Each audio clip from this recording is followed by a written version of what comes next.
আজ ভোরবেলা ঠিক ৫টার সময় উঠে বেরিয়ে পড়েছিলাম মায়াপুর যাওয়ার উদ্দেশ্যে। সো হাই, আমি Moli. Welcome to my new mini vlog. So আজ আমি তোমাদের সাথে শেয়ার করতে চলেছিলাম শুধুমাত্র ৬৮ টাকায় মানে 68 রুপিসে আমি কিভাবে মায়াপুরে পৌঁছালাম ফুল ডিটেলসে। যারা যারা জানতে চেয়েছিলে মায়াপুরের ব্যাপারে ফুল ডিটেলসে তাদের জন্য কিন্তু এই ব্লগটা। তো আমরা বাড়ি থেকে বেরিয়েছিলাম ৬টা ১৮ লোকালটা ধরবো বলে বিধাননগর স্টেশন থেকে, যেহেতু ওটা আমার বাড়ির সামনে। কিন্তু তোমরা যদি হাওড়া সাইড থেকে আসছো তাহলে হাওড়া থেকে তোমাদের প্রথমে শিয়ালদা পৌঁছাতে হবে এবং শিয়ালদা থেকে তোমরা এই ট্রেনটি পেয়ে যাবে। বাট আমাদের প্রথম ট্রেনটি মিস হয়ে যায়, যেটা ছিল ৬টা ১৮-তে। সকালের ট্রেনটা মিস হওয়ার কারণ হচ্ছে কিন্তু লাইনে দাঁড়ানোর জন্য, যেখানে টিকিট লাইনে ভীষণ লাইন পড়ে বিধাননগরে, তার জন্যই আমরা মিস করে ফেলেছিলাম। বাট তারপরেই ৭টা ৩-এ একটা লোকাল ছিল, যেটা ছিল কৃষ্ণনগর সিটি লোকাল।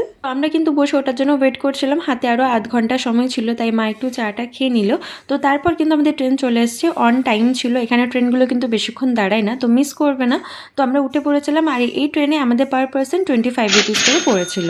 এই প্ল্যানিং কিন্তু আমি গত ২-৩ বছর ধরে করেছি। আমাদের টিকিট হয়ে গেছিলো, রুম বুক হয়ে গেছিলো, তারপরও আমরা যেতে পারিনি। তো রুমের ডিটেলসও কিন্তু তোমাদের সাথে আমি শেয়ার করব, যেখানে আমরা এবারে ছিলাম।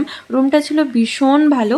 তো দেখতেই পাচ্ছ আমাদের ট্রেন কিন্তু এখানে ছেড়ে দিয়েছে অলরেডি। তারপর দেখো আমরা পৌঁছে গেলাম, প্রায় ওই ২.৫ থেকে ৩ ঘন্টা সময় লেগেছে আমাদের পৌঁছাতে। তারপর আমরা পৌঁছে গেছি আমাদের ডেস্টিনেশন, যেটা ছিল কৃষ্ণনগর সিটি জাংশন। কৃষ্ণনগরে নেমেই আমাদের ধরে নিতে হবে টোটো, যেটা আমাদের নিয়ে যাবে হুলুর ঘাটে, যেখান থেকে মায়াপুর নৌকা করে গেলেই মাত্র ১০ মিনিট সময় লাগে।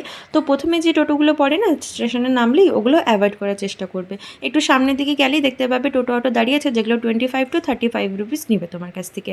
আর আমরা কিন্তু 30 রুপিসই এসেছিলাম। আর এই টোটোতে তোমার আধ ঘন্টা সময় লাগে এই হুলুর ঘাট পর্যন্ত আসতে। আর এখানে এসে পার পার্সন আমরা ৩ টাকা করে টিকিট কেটেছিলাম নৌকায় ওঠার জন্য।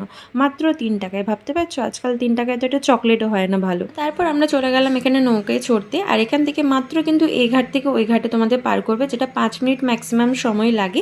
তো সবাই চড়ে গেছিলো। আর এখান থেকে কিন্তু মন্দিরের চূড়াও দেখা যাচ্ছিল ভগবানের। তো এখান থেকে নামলেই আমরা একটুখানি হেঁটে গেলেই সামনে টোটো স্ট্যান্ড পেয়ে যাব। সেই অনুপাতে আমরা হেঁটে চলছিলাম। আর আমাদের কিন্তু এখানে পৌঁছেছি প্রায় আমরা ওই 10টা নাগাদ। তো তারপরে টোটো ধরে নিয়েছিলাম, যেটা পার পার্সন 10 টাকা করেই নেবে মন্দির পর্যন্ত। আর না হলে তোমরা হেঁটেও যেতে পারো মন্দির পর্যন্ত, মন্দির কিন্তু সামনেই। যেহেতু আমাদের রোদ লাগছিল, গরম লাগছিল, তাই আমরা চেষ্টা করেছি এটা টোটোতেই যাওয়ার জন্য, নাহলে আরও 10 টাকা তোমাদের কম হয়ে যাবে। তো দেখো অলরেডি কিন্তু মন্দির তোমাদের দেখিয়ে দিয়েছি। তারপর আমরা ঢুকে গেলাম শ্রীমায়াপুর চন্দ্রোদয় মন্দিরে। আমাদের কিন্তু পুরো সময় লেগেছিল এখানে পৌঁছাতে, 10টা থেকে 10:30টার মধ্যেই আমরা ঢুকে গিয়েছিলাম। এবং তারপরে আমরা চলে যাই আমাদের রুমে। তো আমাদের রুম কেরম ছিল এবং ফর্মালিটিস কী থাকে রুমে ঢোকার আগে, বা এখানে মহাপ্রসাদ খেতে গেলে তার টাইমিংস বা প্রাইস কী থাকে, এগুলো তোমাদের সাথে আমি পরের ভিডিওতে শেয়ার করব। সো বাই, দেখাবে পরের নেক্সট পার্টি। ততক্ষণের জন্য টাটা।